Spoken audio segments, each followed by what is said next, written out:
What's up, everybody, man? It's your guys, the Water Cooler Talk Podcast, man. We back around the water cooler tonight, and we're gonna keep talking about it, man, because this topic is just all over. It's all over the place, man. Great seating, man. We're talking about this college football playoff, man. Let's go ahead and get into it right after this. Let's go. Boys and girls of all ages, you're tuned into the Water Cooler Talk Podcast, the biggest podcast in the world. Yeah. You are now tuned in to Water Cooler Talks, covering everything you love about college football, especially everything going down in the SEC Conference. So, if you love college football, you need to lock in. And now, your hosts, Nick Frazier and Marcus Fitzpatrick. Good afternoon, ladies and gentlemen, man. My name is Nick Frazier, and the other person you see over here, tell them who you are, boss, man. Marcus Fitzpatrick, let's go. Let's get it. Yes. Thank y'all so much for rocking with us here around the water cooler. As always, man, we are back. Whether you're watching us live or you're watching us on the rewatch, we appreciate y'all so much for rocking with us. Before we get going, we got a special guest. Well, he ain't even a special guest anymore. He's just part of the family. I got Tez, Auburn Tez. What's going on, my guy?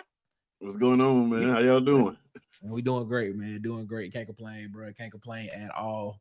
Ladies and gentlemen, this should be a pretty interesting discussion tonight. But before we get started, make sure you subscribe and follow on the favorite podcast player. We haven't posted on podcast player in a while, but maybe we should start back doing that. Follow us on Facebook at the Water Cooler Talk Podcast. Follow on Instagram and TikTok at the Water Cooler Talk.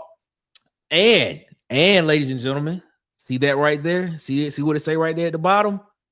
It says follow us on Twitter at CoolestPod23. We are trying to get that Twitter following up. So follow us at CoolestPod23 on Twitter, man. We appreciate that, man. Follow us at CoolestPod23 on Twitter.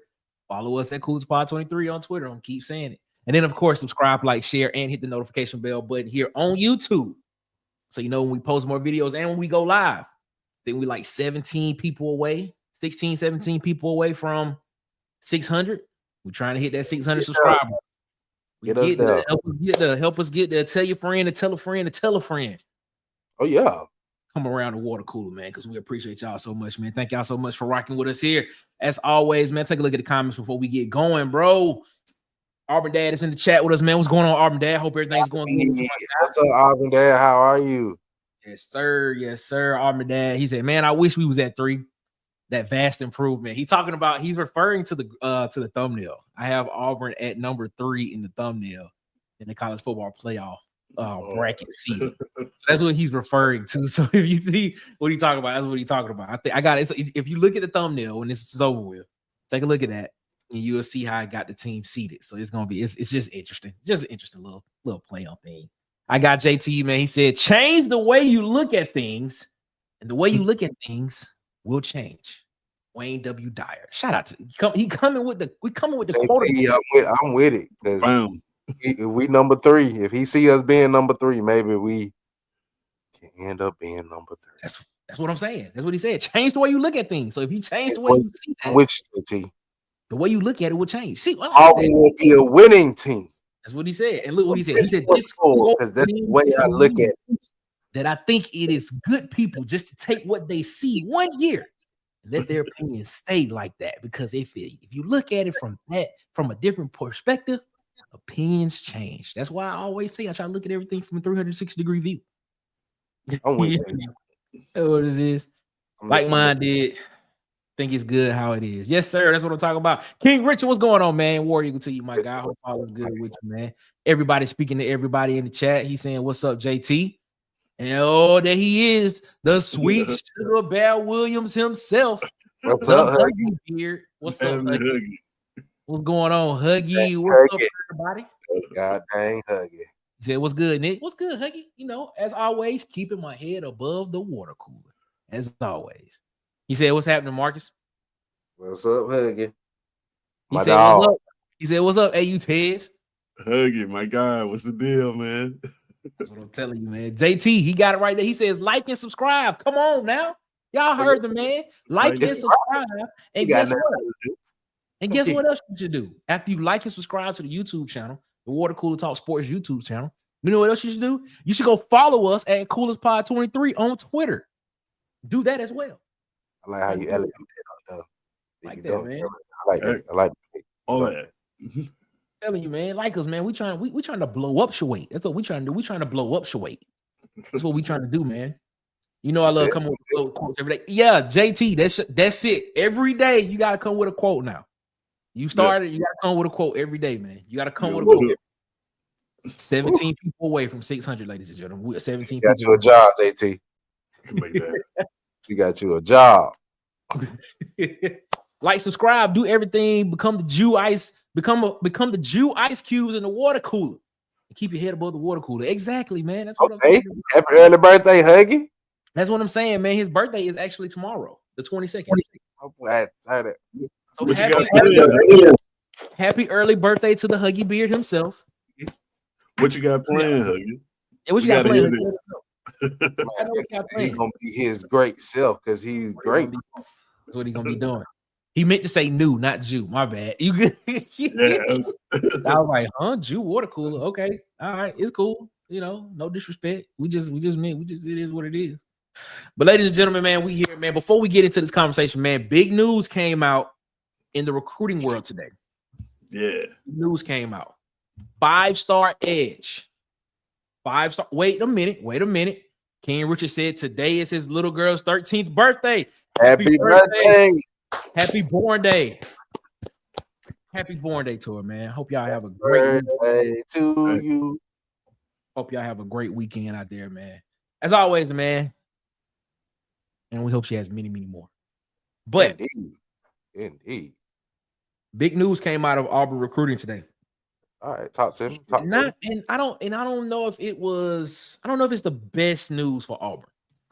Like that. I don't know if it's the best news for Auburn. It's not. Okay. 5-star edge.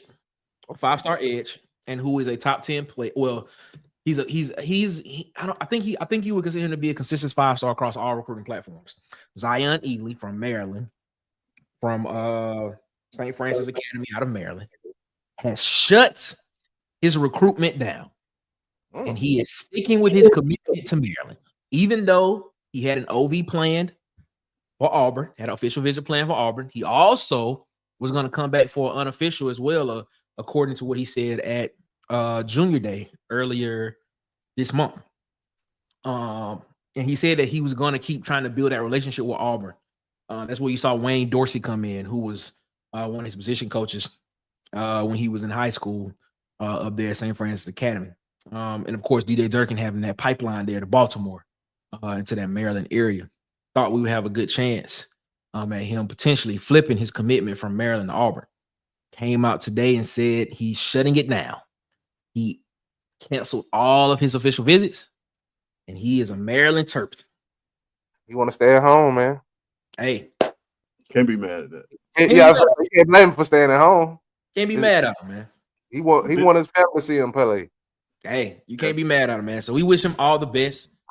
That still doesn't mean Jair Edwards is still in play. One of his teammates and from that same area. So listen.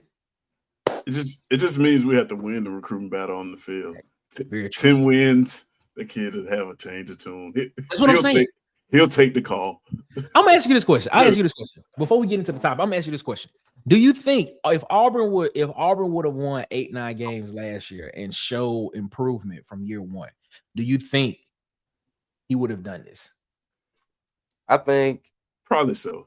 You think so? You think he still probably would have shut it down? Yeah, I think it's just in-state recruiting. You know, like we're doing the same thing in Alabama. Like we have a pipeline. We got Durkin, but that's not. He's not Baltimore, Maryland. Like the kid can stay right there at home. They probably offered him the world, right? Probably more likely, yeah. So it's not surprising, but like still, I say like this year on the field, like if we can put together a nice run of games, 9-10 wins, look formidable on defense, he'll take the call for sure.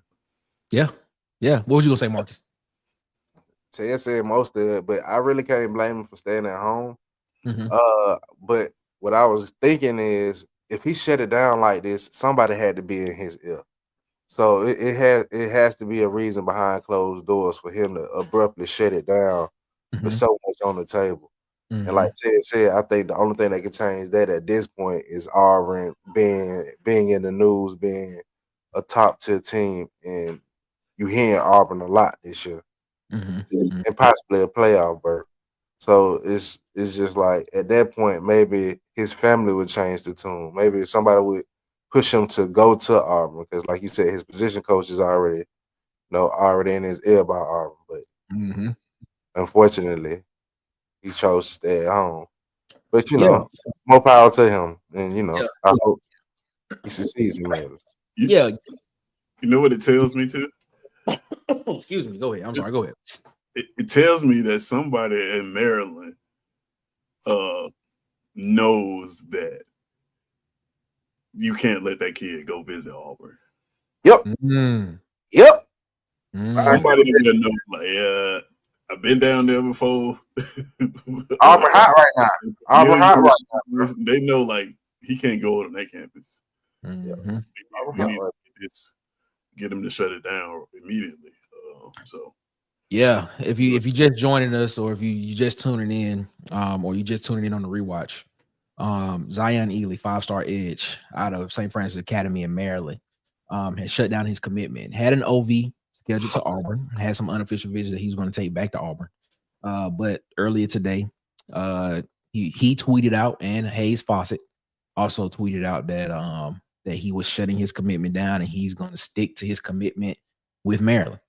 Which brings me into the question. I'm gonna ask this question before we get into the topic. This is another question leading to the topic.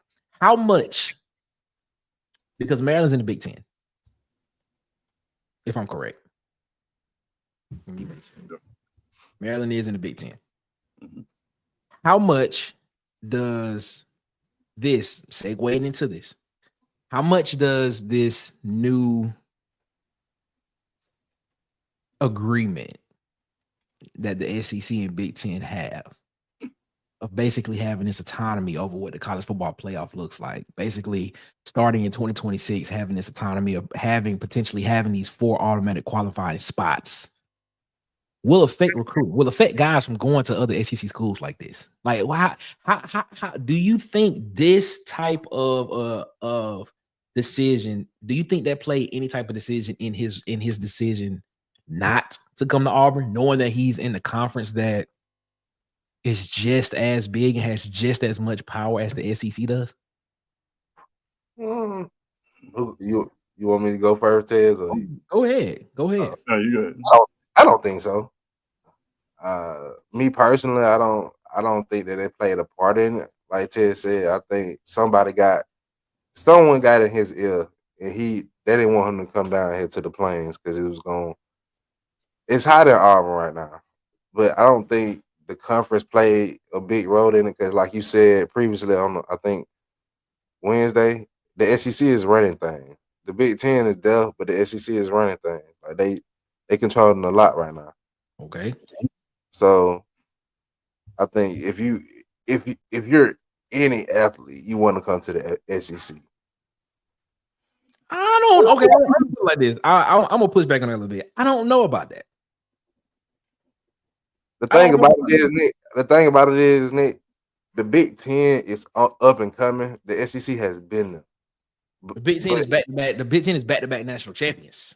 how many times the SEC did that though? That's what I'm saying. The Big Ten is up and coming. Like the Big Ten is knocking on the door. The SEC been there. But if you're looking at it from a perspective of looking forward, people may be like, yeah, the Big Ten might be ready, might be getting ready to take that spot. I And he's think, like, and he looking at it like, look, I'm at a Big Ten program. but So but in this 4-year period of me possibly being at Maryland, there's a possibility that guess what? 25% of that I might be in the college football playoff if we have a great season at Maryland in the Big Ten, because we're gonna be guaranteed a spot. We're gonna be guaranteed one of the 4 spots. same for the SEC though.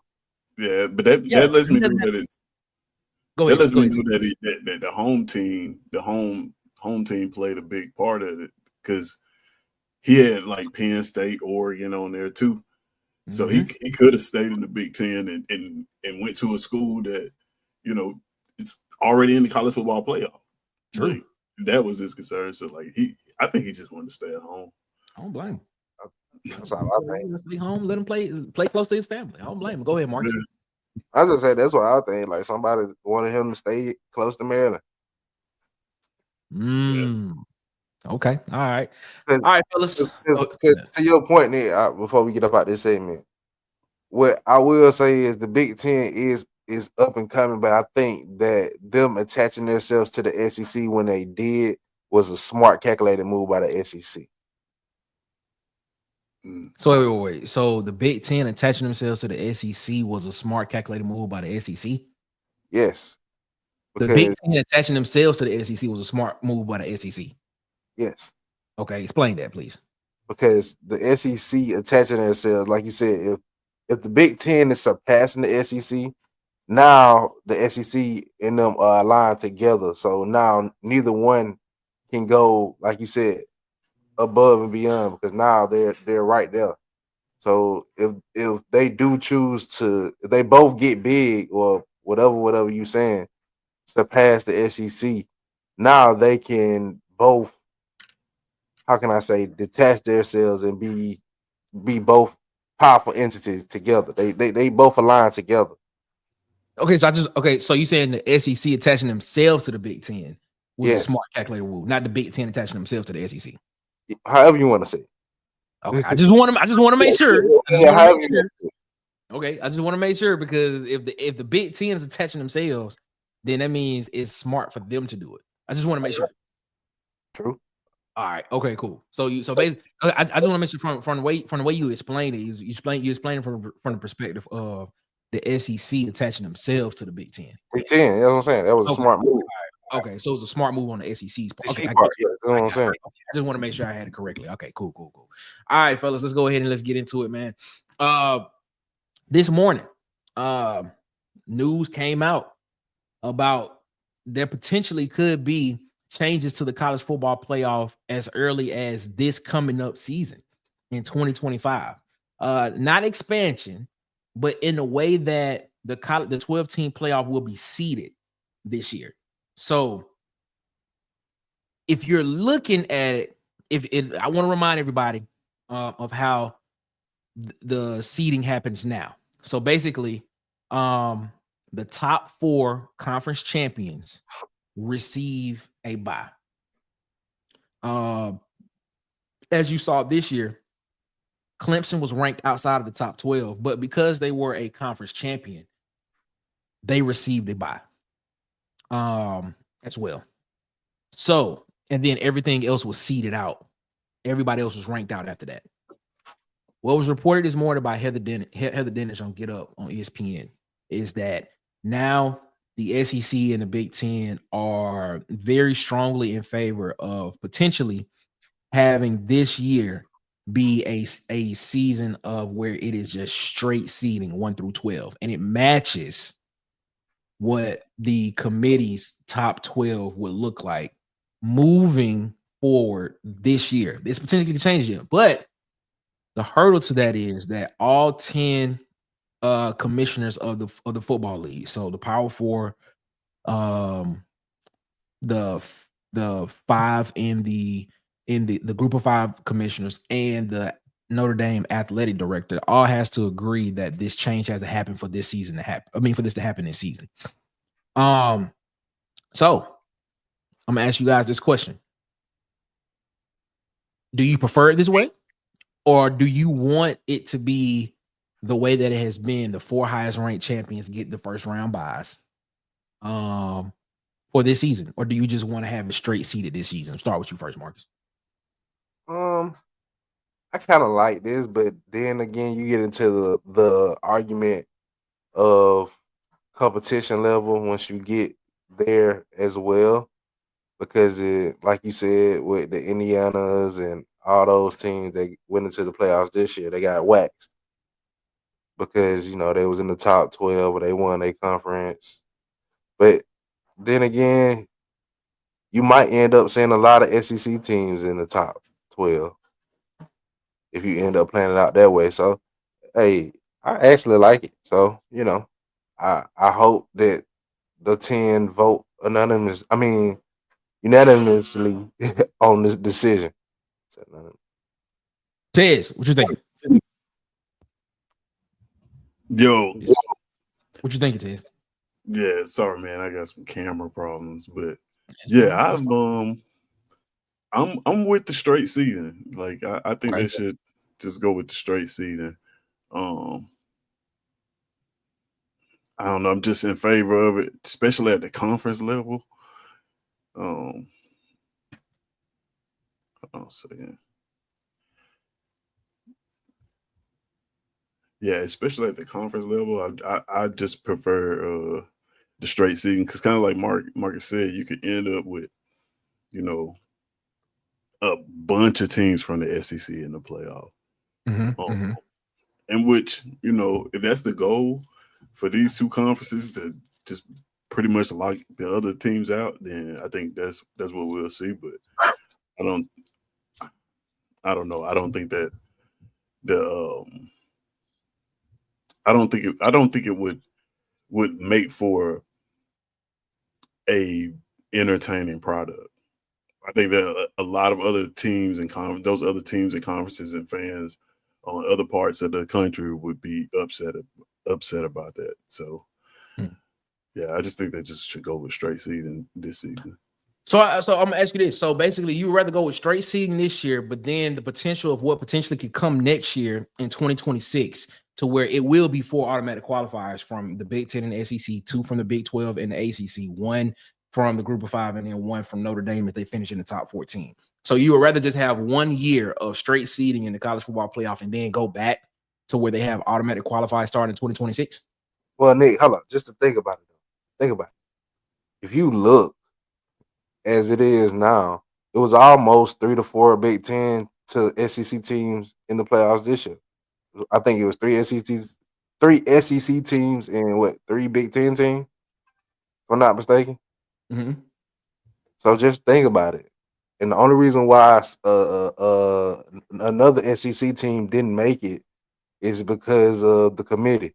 So if you do straight seeding, probably 4 Big Ten teams and 4 SEC teams might end up making it off rip anyway. Yeah, but the difference in that is that what you're saying is that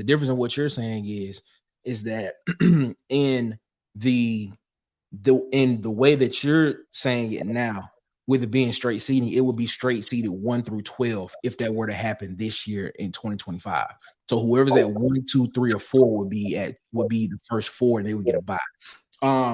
In 2026, if they were to do the automatic qualifiers, then at that particular time, the automatic qualifiers, they would be seeded again, reseeded based upon their ranking, and then it wouldn't be straight seeded ranking at that time. They would basically be seeded in, and then the committee would go back in and rank them 1 through 14, from my understanding. So go ahead, Ted. I guess what my question is like, what is the purpose of putting giving 4 automatic qualifiers to one conference? The purpose of it is because the SEC and the Big Ten are the biggest and most powerful conferences, and they're the best ones between the 4. Yeah, I mean, that's really what it is. So basically, the whole point behind, I know we was on the show Monday, and the article that we debated Monday. The reason why we having this conversation is because of this article that Ross Dillinger had, and a lot of things are coming out behind it from Yahoo Sports. Right. In that article, same true. Huh? I say it's true. So it's just not an article. It's no. I'm just saying, in the article that Ross Dillinger put out, basically all the conferences have ceded the power over to the SEC and the Big Ten to have control over the format of the college football playoff starting next year in 2026 all the way up until 2031. So if you remember from last year. Yeah, last year. If you remember last year, there was something that came out that was basically determining the revenue split between the 4 conferences and the Group of 5 schools. The SEC was going to get the biggest split, the Big Ten, and it wasn't off by that much. I think it was off by like 1, maybe 2%, if what it was. And then the ACC, then the Big 12, and then the Group of 5 was going to split among them a certain amount. Right. So that memorandum of understanding has basically been kind of I'm not gonna say it's not been made public, but people that know it now, what has been stated, why this story has been so polarizing and so big and a big story this season is the fact that the other conference commissioners agreed to basically give the SEC and the Big Ten full power and control over how the college football playoff would look moving forward, starting in 2026, going into 2031. Hey Nick, I heard rumors that the SEC and Big Ten threatened to leave. That's not rumors. That's okay. true. That's true. Okay. The SEC and the Big Ten, the SEC and the Big Ten were going to separate and make their own. We're going to separate and start their own league. Yeah, and that's when the other people just surrendered. They just went ahead and said, "No, don't leave, and y'all can have the power of the playoffs." That's part of it. I mean, I'm pretty sure that was part of it. But also the other part of it as well too is that the only teams that have won national championships since 2007 have been SEC and Big Ten teams. So as a fan, the fan in you that wants to see good football, yep. What do you think works best? As a fan or as a person that looks at the business side of it and sees where college football is going? He said as a fan, as a pure fan. Take the business out. We know you love it. It's kind of hard to take the business part out of it, but as what would give you a product that you would be like, this is the best that they could do? If it went back to how it was back in like the 2000s. I knew you were gonna say that. I agree. Right. I mean, because in my personal opinion, that's what would make it better. Because here's how I feel about college sports. College sports has always been a big business, and what I've noticed about, and I say this all the time, just like the NFL, sports is business first, then it's an actual sport. Because they're going to try to find a way to they're trying to find a way to milk as much money out of it as they possibly can before they actually look at how the play is on the field. Nobody really care. I like the product. Like the product is so big and it's just almost ingrained in you to where most people are like, I'm gonna still watch it because I want to see what happens. But the business part of it, to me, in personal, is there before you actually understand the sport. Now, and I've said this as well too. I've always said that college football is a regional sport. College football is a regional sport that has national appeal because of certain brands.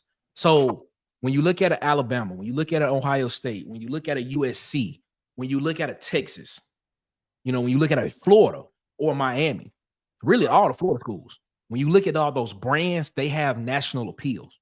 You know what I'm saying? When you look at a team like Mississippi State doesn't have national appeal when it comes to sport. A team like Arkansas doesn't have national appeal when it comes to sport. A team like Washington State does not have national appeal. Arizona, no national appeal. So what I'm looking at and what I'm seeing is I'm seeing them trying to, and this is where I think the game is going to go. I think they're trying to get to the point to where they can get all the brands in one league and sell that to the nation. And all the little schools are just gonna get pushed out. And which is where I feel like it is gonna be. This is the start. This is literally the start of two super conferences. And what's going to happen is, and I stated this, I forgot what show it was this week. I stated this on the show earlier to where I said the way the conferences look now may not look the same in the next 10 to 15 years. Because business is going to take over.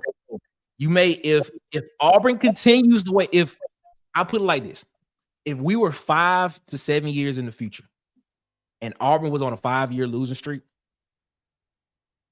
I would wholeheartedly think that there would be some conversations about getting Auburn out of the SEC because it's not beneficial to the brand of the SEC. I feel like what's going to happen is there are going to be 5-year periods for these conferences. and I'm using the SEC as a measuring stick here. I'm using the SEC. I'm using it as a measuring stick. Let's say, for instance, 2031 comes. That's when the TV contract renews. From 2031 to 2036, they're going to be like, the SEC is going to be like, all right, these are our schools for this period. What schools are producing for us? What schools are making us money? What schools are giving us national attention?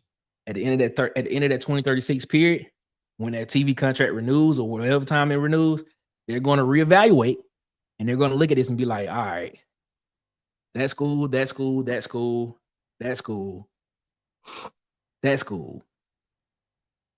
We appreciate your services, but guess what?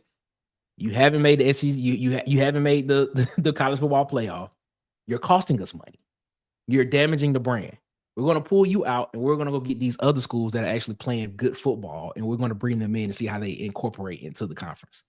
So I think what's the best? You're going to see a lot of relegation, I believe, and that's what's going to lead to these super conferences. So you're going to be having a lot of teams trying to play to get in, which, if you think about it, it could produce a lot of great football because people are going to be trying to compete to get into the big time college football super conferences, if you think of it that way.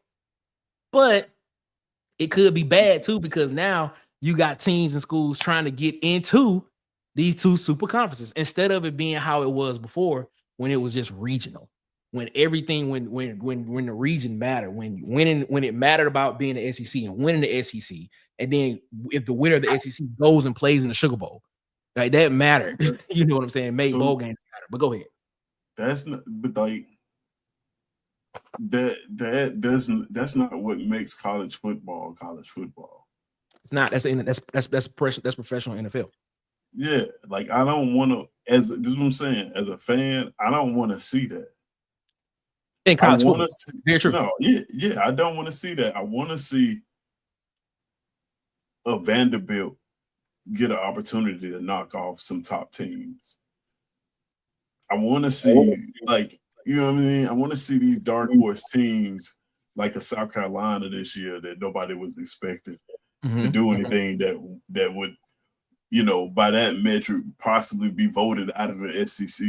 I want to see that. You know what I'm saying? Because you never know when that's going to happen. And that's what makes college football so great. I don't want to see the big brands just play each other. Right? I don't. I don't want to watch that. If I wanted to watch that, I'd just watch NFL football. I'm not disagreeing with you. I want to watch the progression through the games, that's the greatest thing about college football is the underdog story. The team that's not supposed to be there is making some noise. Like once you lose that, like you're just gonna lose a lot. And I'm saying that because like we one of them teams right now. Exactly. I feel what you're saying. It's exactly the truth. I feel what you're saying. But think about it this way. Think about it this way. If Auburn right now, and let me say this. Let me say this because I see a couple of comments. Auburn is a brand. Auburn is the 13th winningest program in college football.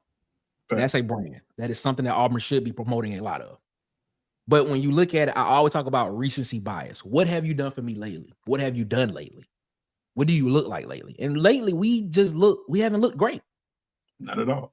If you think about it, since 2018, we've had 3 head coaches. We had Gus Malzahn, Brian Harsin, and now we're on our 3rd head coach. And if this season will go real, we potentially could be looking for a 4th coach in less than a decade. That doesn't really scream stability to me if I'm looking at it from a business perspective. You see what I'm saying? Now, but then like we also have the most expensive ticket in the state of Alabama in Auburn basketball. Yeah, but we're not talking about basketball. We're talking about strictly college football. That's a major. That's major. Yeah, the SEC in college basketball is relevant enough for a school to be held in that conference strictly off. I understand what you're saying, but there are schools who are in certain conferences in certain sports that are not in conferences in other sports. This is just strictly the football. That's true. That's true. We're looking at a new era of college football to where we could potentially have teams that, how can I say this? We potentially could have football teams that are not really part of the school. Like, I honestly feel like we could possibly have individuals owning college teams and they're just leasing the name of the school from the leasing the name of the school, leasing the name for the team from the school. Like, I think that's possible, but I think we're far away from that. I don't know if we that far. Okay, I'm gonna ask you this question. What would you consider far? What would you consider far? Far as in the fans. Like, college football has a cult following from its fan base. I don't believe it's too far that they could go without, like, that's why the NCAA never did anything. That's why they didn't have any power, because it's like the fans decide. It's only so far that they can go with this thing before the fans actually demand more or demand a better. Like, I just don't think that they could do it. Like, yeah, I just don't think this is a business. Like, okay, there are proud teams, fans in the NFL. There are. Very true. There are some very proud fan bases. The NFL pales in comparison when it comes to proud fan bases when we talk about college football. I disagree. Because there are some schools. There are some schools with some proud fans and alumni who we've never heard of before. That's true. But I disagree. Tickets. Here's why I disagree with that particular point right there. Because when it comes to actual, and they did a study on this. I think we talked about this earlier this week. They did a study on this, and I actually saw this in a story. I want to say it was a story by Pete Thamel. And I may be wrong on the name. But they did a comparison of college football playoff to the NFL playing against each other. And college football did not do well at all. The NFL brand, the brand of the NFL is so strong. Like, the NFL just did $20 billion last year in total revenue. 20.2 actually. I mean, in 2023 they did 20.2. We haven't got the numbers for 2024 yet. But the NFL brand is so strong to where they're growing every year over a percentage-wise, they're growing every year. Which is why I feel like when I see this SEC and Big Ten thing happening, I see them trying to mimic that on the college level because, as you say, there are fan bases in college that are very, very, very diehard fans. Yeah, there is that, and Auburn is one of them. Auburn is one of those fan bases. I honestly feel like if I think what would happen is, I think this is what's gonna happen. I think we're gonna get the two super conferences. I think that once we get those two super conferences, the brands that they put in the SEC and the Big Ten, whatever they want to call it at that particular time, are gonna be so strong. Or you're going to at least have a couple of brands in there that are just so strong that people are going to be gravitated towards anyway, because their school is more than likely going to be competing for that championship every year anyway. I think this is, I honestly feel like this is accumulation, but it's actually weeding out everything else, if that makes sense. Yeah. I mean, I think it's headed that way for sure. And I think if they get it to that point, I think people will watch. I think people will watch, because I want to see, like, I feel you. I want to see a small school get in there and make some noise. Like when Cincinnati got in the 14 playoff that year, I was like, man, I hope Cincinnati can make it a great game against Alabama. They got blown out. TCU got in and had a great game against who did they play? Ohio State. That was probably the closest we got to it. But then when they played Georgia, they got blown out. You know what I'm saying? Like, so I feel like what they're gonna do is they're gonna have really solid brands in there, but they have some other schools in there that will make it interesting to get more people into it. And that's why I say that there probably will be that 5-year period to where they'll have like certain solid brands in there, maybe like the Ohio States, the Georgias, the Bamas, whatever you want to put it in there. And then have those French teams in there that could probably be good every 2 to 3 years, something like that, just to keep the interest up.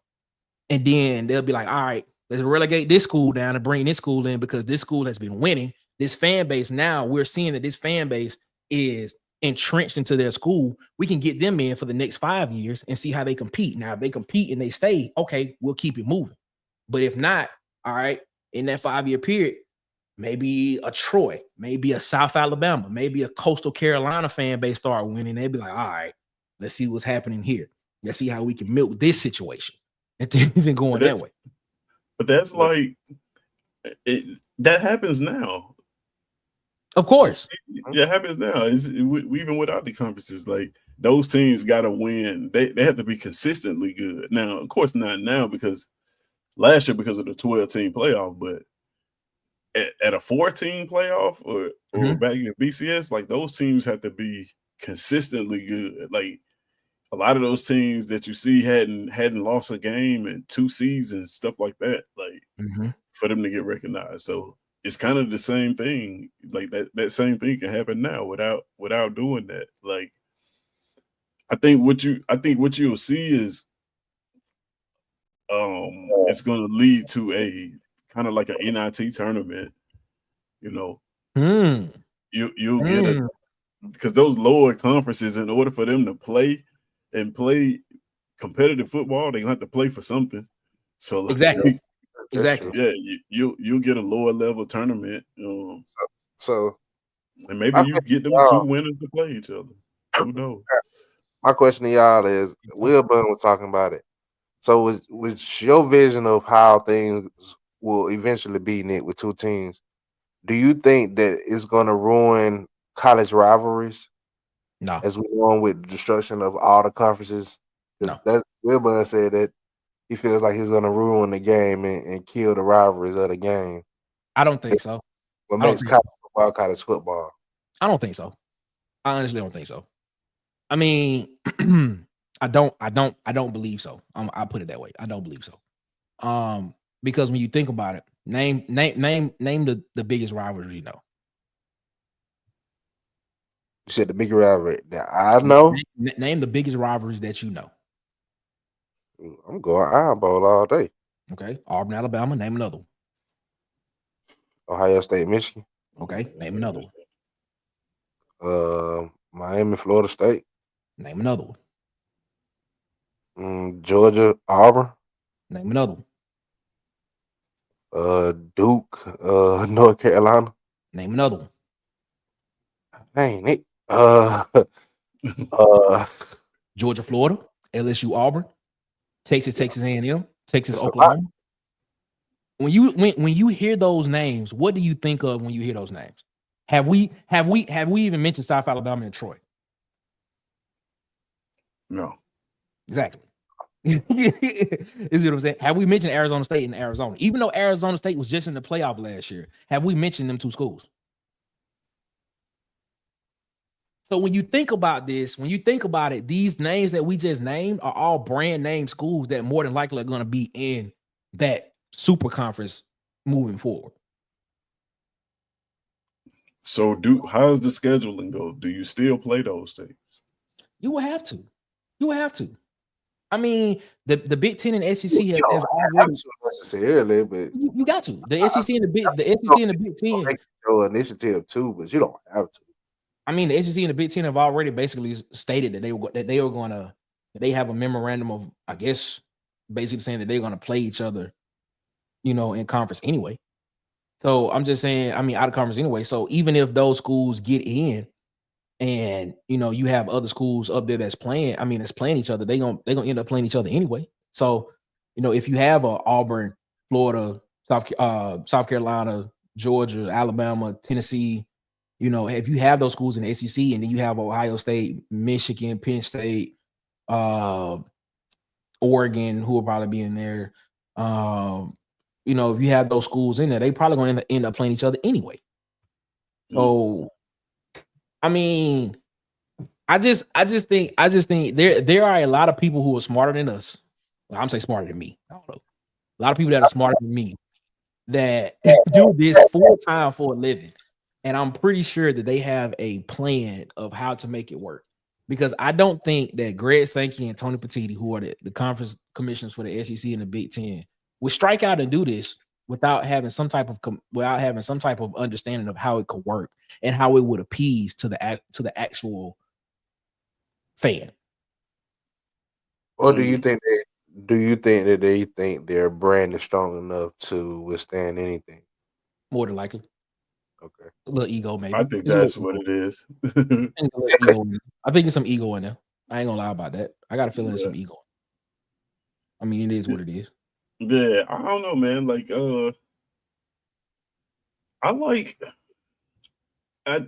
so earlier when you sent me that little yeah, I'm about to get into that. Go ahead though. Oh no, you go ahead. You go ahead. I don't want to. Yeah. So no. You good. You good. I was just gonna mention because Wednesday we did a show and we talked about how we were since this 4-team automatic qualifier is about to happen, starting in 2026. How would we reimagine the SEC championship game?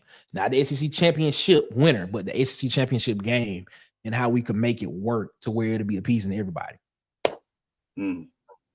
So, and because the SEC would have those 4 automatic qualifying spots, what would be the best way to do it? What would be the best way to determine who would get those 4 spots? It's basically how we, kind of try to decide. And so we came up with option 1. Well, I came up with option 1, 2, and 3. And I sent it to you, and you told me you had one, but you had an amendment to it. So tell everybody which one yours, which one you enjoy. I'm gonna put it up on the screen when we get finished though. I enjoyed option 3. I thought option 3 was the best option.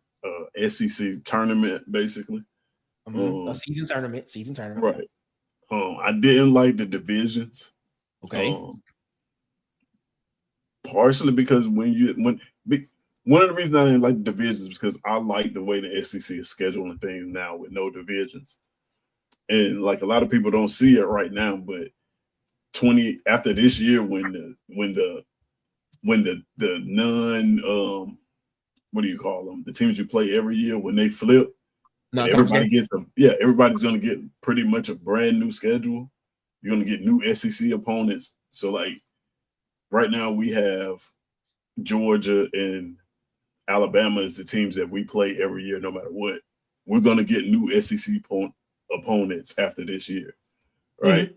Of all those teams. I want to see that happen because I want to see Texas have to play some tougher teams. And like, I feel like if you put in divisions, you would kind of get back to the days where the East played the East and the West. You know what I mean? Like the East champion came out, they hadn't played nobody, then they got in the SEC championship and got blasted. Like, so I think the interconference is smaller where you don't have to have conferences or divisions. So I'd say straight seeding, but like a SEC tournament, I would be for a couple of reasons actually. Okay, all right. So just so everybody understand, this is what option 3 was. Option 3 was 16-team SEC conference would be divided in. This is how I laid it out. I thought about it. The 16-team SEC conference will be divided into 4 divisions. Each division will consist of 4 teams from the North, South, East, and West divisions, with a 12-game schedule. 11 games will be conference SEC games. In the non-conference game, here is the ambiguous part that I left in there on purpose.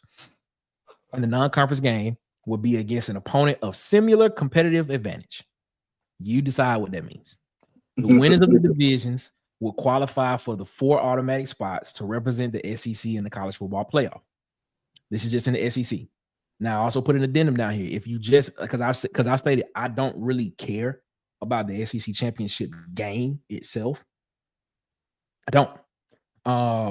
Especially with them going to automatic qualifiers. I don't. I just think doing this it puts more emphasis on the actual SEC race for the season. Doing it this way. Excuse me. If you just want to have an SEC championship game, the 4 winners of the divisions, you have an SEC style tournament. 1 will play 4, 2 will play 3, and the winner of those games will play each other for the SEC championship trophy. And this is how I had the division set up. So just to give an example of what a schedule would look like, Auburn would be in the East Division. So Auburn would play Georgia home and away. They would play South Carolina home and away. And then they would play Florida home and away. That's 6 games. They got to play 11. You got to play 11 conference games. So Auburn would play Alabama. Auburn would play Tennessee. Auburn would play Texas A&M. That's 9. Then every other year they can pick. Every year they can pick between a different team in another division. So they can play. Auburn can play LSU. Auburn could play Vanderbilt if they wanted to 1 year. Then the next year they can play Ole Miss. Then they can play Arkansas 1 year, or they can play Oklahoma. They can play Missouri 1 year. It's just the division champion. They would have to play everybody in their division twice. Just kind of like NFL light. It's just how I had it. Right. But here's what it is. It's just something that started a debate. That's all it is. We just want to get the debate started. We want to see what's best. Marcus was in favor of option 2. Basically, option 2, whoever finishes in the conference will be the SEC champion. And 2 through 7, 3 and 6, and 4 and 5. The best for my team. That's what you said. You said that's your best. That's the one you go with. For Auburn, yes. Okay. All right. Yeah, I can't be mad at that. That's what's best for Auburn because in this position, all Auburn has to do is just finish in the top 7 to have an opportunity to play for one of those 3 spots. So completely understand. That makes sense. And then option 1, of course, was just keep it the way it is.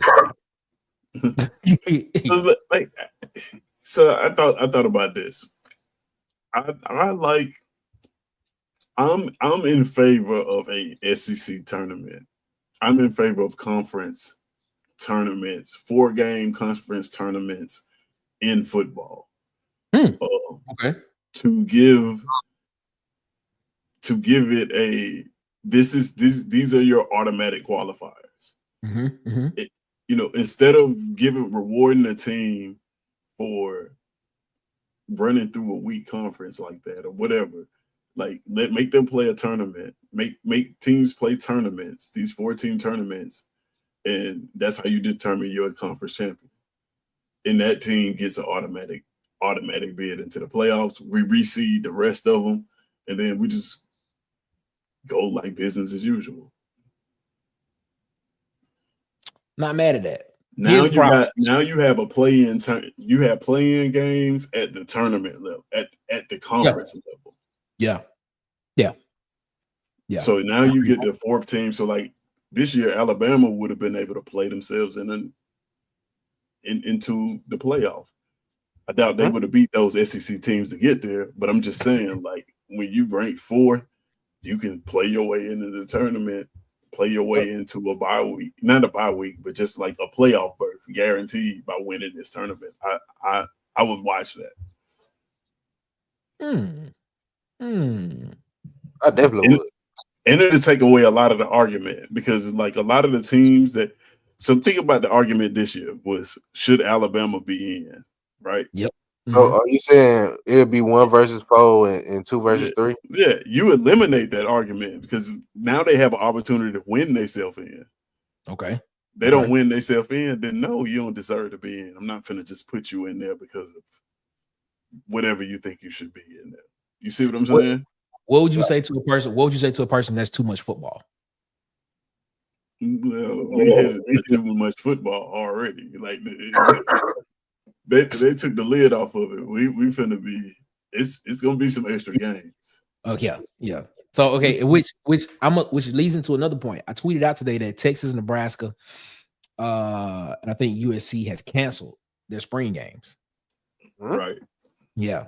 And Coach Sarkisian stated, well, we just played a 16-17 game schedule, and I need my guys' body to heal. If you were if you were commissioner of college football, how would you change the offseason? And I'm springing this on you. I did not. This literally just popped in my head while you was talking. I'm sorry, bro. No disrespect. That's just soft. That's Huh? that's soft. Like it's a Okay. part of the game, bro. Okay. I'm gonna tell you why I don't Spring like is big, bro. Spring is big for development. it. That's some people's only chance to see this team. Exactly, bro. Spring is big for that's soft, bro. When I'm they can sorry. get these That's my $5 opinion. tickets and That's go soft. see their teams, take the kids out there, sign autographs. Some people can never afford a regular season game like that. So like for them to take that away, you taking away something like I know right now if they took away A-Day in Auburn, our fan base would go nuts. Like it would be outraged. Nobody would be like, yeah, that's a good idea. No. I agree, Ted. You're Really, see, taking something away with that. all right, I'm playing devil's advocate right here. So you are okay with a kid playing with a team playing 16, 17 game schedule, being finished the end of January, and then right in March practicing again, and then in April playing a spring game. You okay with that? Now No. I'm gonna liken it to the NFL because the NFL they're finished in February and they don't have to show up to OTAs until June, July. And then minicamp doesn't start until August. So they get a whole 4.5, 5 months before they even have to put it on pads again and hit. So I'm just saying. So it depends on how you look at it. You can look at it one or two ways. You can look at it from a team that's winning these things. Mm-hmm. And you're getting, of course, like that's why even now with the rules the way they are, that's why it's so tough for teams to like repeat championships. Because if you repeat a championship, that's a lot of football you play. It's a lot. Just playoff football, like all the way, like so. That's You the can look journey. at, yeah, you can look at it that way, or you can look at it from a team that doesn't make any of that, and then like they get all that time off. So That's the journey. Like, that's the glory of being a champion, especially back-to-back champion. Like that's what you do it for. It's the I don't know, man. That's this is optional football. Auburn dad put up a good quote. He said, "If you remove the spring, then remove the spring port as well." I'm in favor of it. Yeah, I'm in favor of it. I mean, I'm gonna be honest with you. If it was me, this is how I would have it look. This is how I would have it. January would be over with. I would move the spring game to the summer. Is what I would do. I wouldn't get rid of the game. I would just move it to the summertime because probably like the end of June or something like that. Because what happens is because you have to change the rules as well too. Because technically in the summertime right now, they can't technically work as a team or they can't work out. Coaches can't coach them in the summertime. They can only touch them for like a certain amount of time or something like that. What I would do is I would just move everything from spring. So there would be no spring practice. It would literally start in the end of May, end of May, and it will run through June. You get your 15 practices from May to June, have your spring game in June. And then guess what? SEC Media Days come in July, and then you go into fall camp. That's what it is. You put the spring portal. You do a 15-day spring portal from April 15th to May 1st. You do a 15-day spring portal because at that particular time, school normally ends like the last week of April. Guys go in, take their finals. By that time, when they're out wherever they are, they want to get out. They can be out, be at their new school in the summertime. And guess what? From there, they can start working out, learning everything they need to do in May, June, July. And then when it comes around in August, start fall camp. And then guess what? Boom. Season starting in August. September. You know what, man? I think it's just a better idea to if you have those conference playoffs like that. I think it's just a better idea to sacrifice a non-conference and sacrifice a conference game. Sacrifice 2 games. Wow. So basically, or Or play a hold on, 10-game regular season. Is what you're saying? Yeah. Oh, or like realistically, they're gonna find a way to compact these games in. Like we saying that the season gonna be extended. They're probably gonna put these games on probably a conference weekend, and then the conference championship will be played on a Thursday or something like that. no, it won't. No. It's Army Navy week is the problem. Yeah. Well, I'm not gonna say the problem because that's a beautiful moment. No, you're not. But Honestly, you understand what I'm saying. Like, Yeah, I get what you're saying. I don't want to say like that game is. We apologize if they came off. Yeah, wrong. that's not what I mean. But I mean just like logistically like you said, logistically for them to kind of add a game in. That game is where that game needs to be actually. That they had that weekend. This whole thing will be a lot easier. Agree. I agree. But the thing is, but that's what I was thinking though, Ted. Like they gonna find a way to compact those games in so the season won't be just so extended. Yep. The logistics of it is gonna be crazy. Nah, I don't think. I mean, I was saying yep to his comment. I don't think you're gonna see a conference championship game on a Thursday night. If that happens, I'm gonna be like, man, wow, they down bad. Like you putting a conference championship game on a Thursday night when you're looking at it from the simple fact of people want to travel to the game. People actually got to work. That means they have to take off Wednesday, Thursday, Friday, Saturday, just to get back on Sunday. Well, they kind of do it now, but most people do it. Most people take off Friday, Saturday, so I take off the weekend or something like that. Saturday is the day for college football. Thursday, right now, the NFL low-key kind of got that on lock when it comes to football season with Thursday night football. Right. Sunday, NFL got that one definitely on lock. And then, of course, Monday night, they got that one on lock too. So, I mean, it ain't too many more days that they can go. Maybe Friday, but then, Friday is high school. High school is during that time is when you start getting to the high school playoffs and stuff like that. So Saturday really is the only day if you really want to compete. So I mean, it's just a lot of other things that come into that, and it just factors into how this works. Like playing a lot of more games, adding more games to it is going to potentially have them compete with the NFL. And I don't know if college football want to do that right now with the way that it's structured right now. If it was structured another way to where that they had, like I was stating earlier, possibly another way, then maybe. But the way it's structured right now, nah. So what if you it's just randomly thinking, what if you made the first round of the playoff conference championships?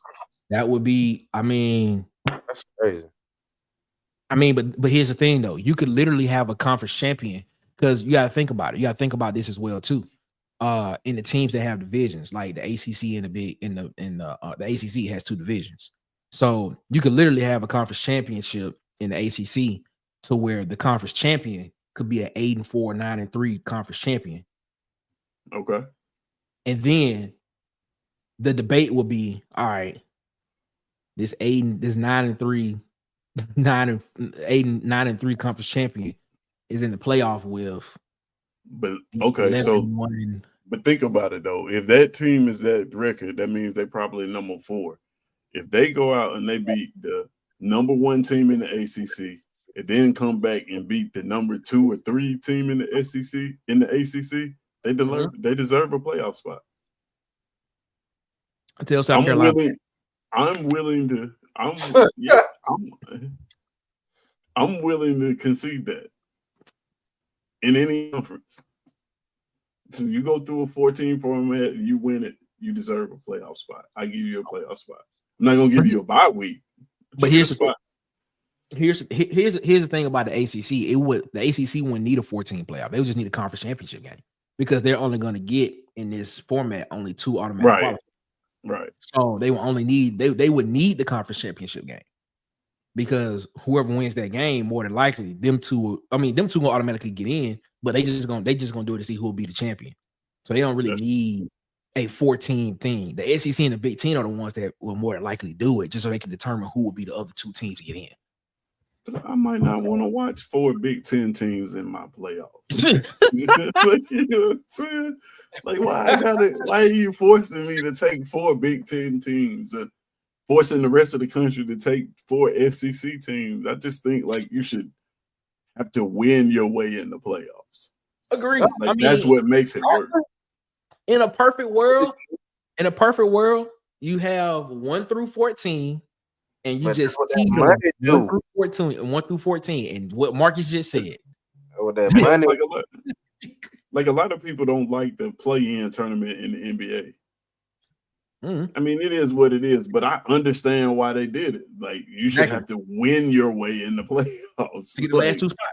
You know what I'm saying? Like, I get that. I don't like the whole. I'm racing to be number 4 in the conference so I can get a guaranteed playoff spot.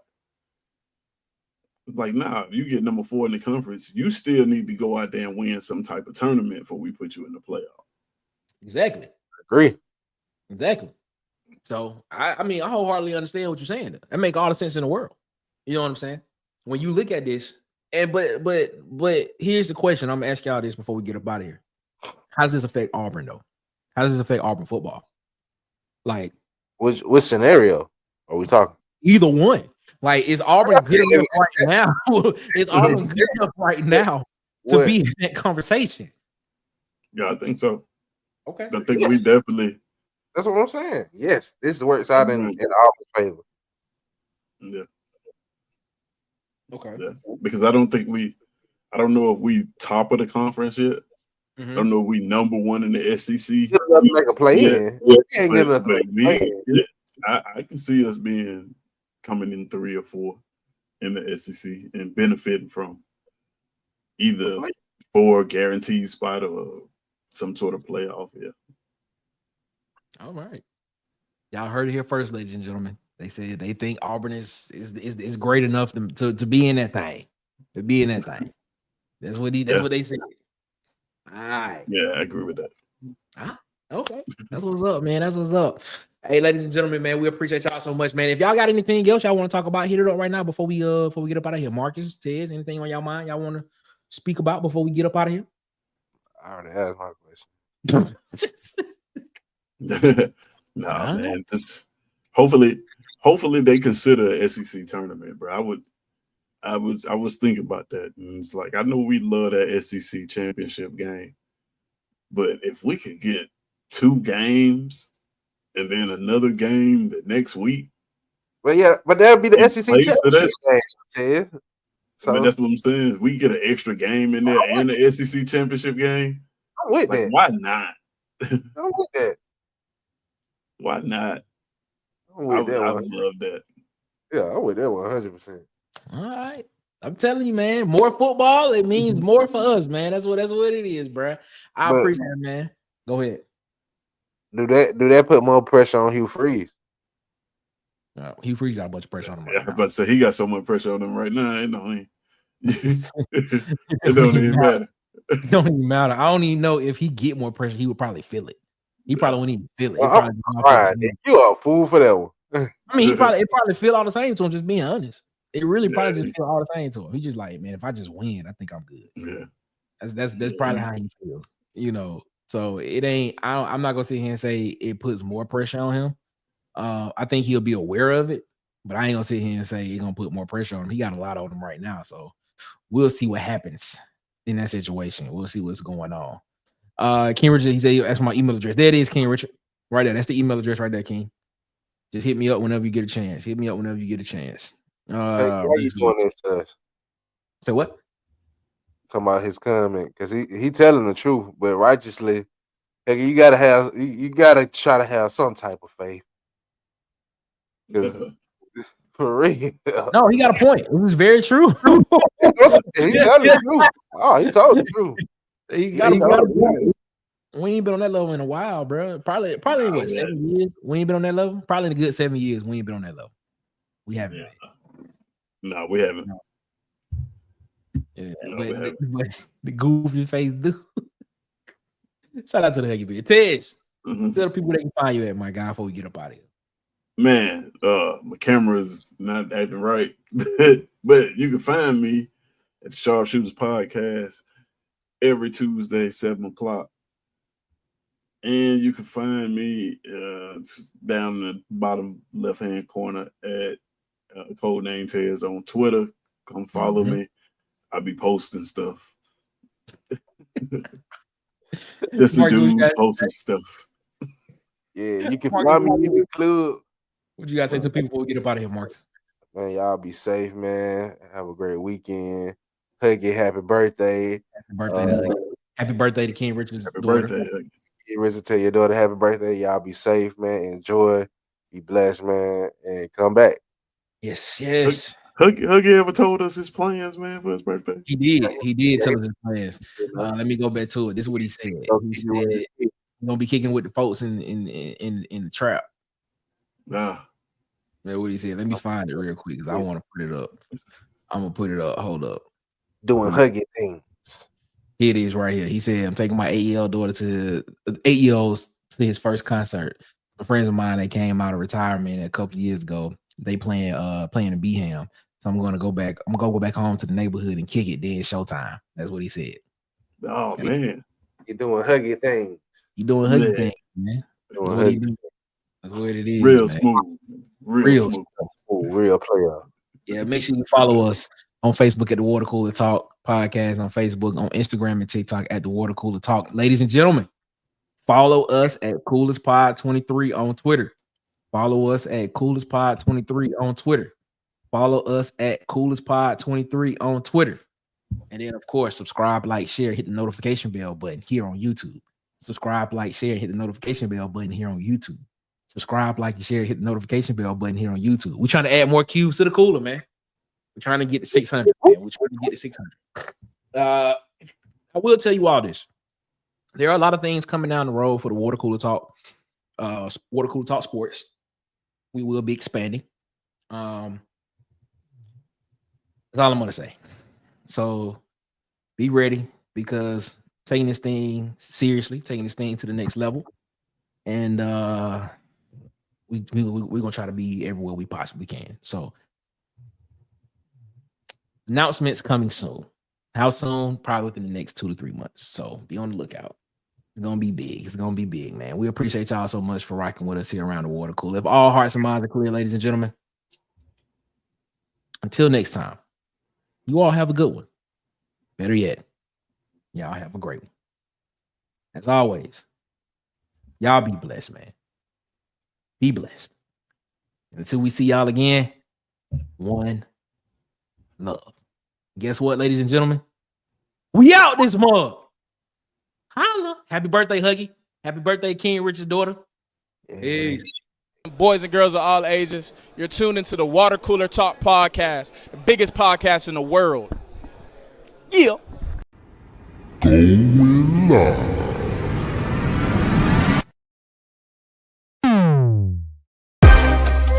With the coolest Boys and girls of all ages, you're tuned into the Water Cooler Talk Podcast, the biggest podcast in the world. Yeah. Make sure you like, subscribe, share, and hit the notification bell so you know when we post more videos and go live.